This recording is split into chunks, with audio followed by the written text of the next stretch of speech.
walked the roads of distant lands, a crownless prince with weary eyes, a brother lost to exile's curse beneath the cold and endless skies. He crossed the fields where kingdoms died and cities crumbled into stone. He learned the cost of shattered thrones and kings who wrought upon their own.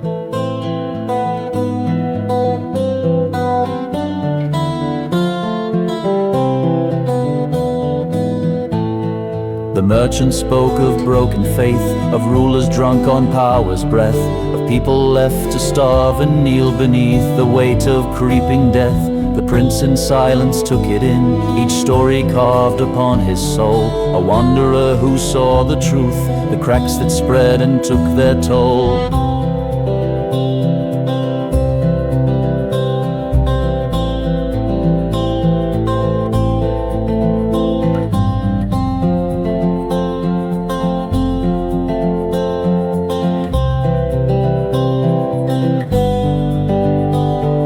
Wandering prince, the crownless heir, a ghost upon the wind and wave.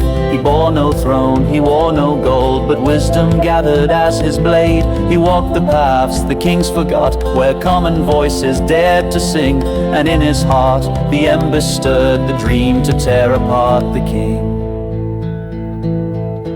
He stood upon the mountain high and gazed upon the dying land, a kingdom ruled by hollow crowns, by trembling voice and shaking hand. The lies his brother wove so thin, the fear that rotted every street, would crack beneath the weight of truth when once again the brothers meet. No longer lost, no longer blind, no longer bound by blood alone. He forged himself a sharper crown and made the dust and ashes throne.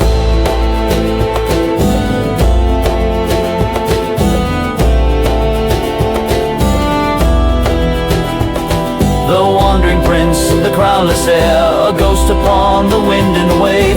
He bore no throne, he wore no gold, but wisdom gathered as his blade. He walked the paths the kings forgot, where common voices dared to sing, and in his heart the ember stirred the dream to tear apart the king. And so he turned his path to home, where once his fate was torn and thrown. The wandering prince returns at last to claim the kingdom as his own.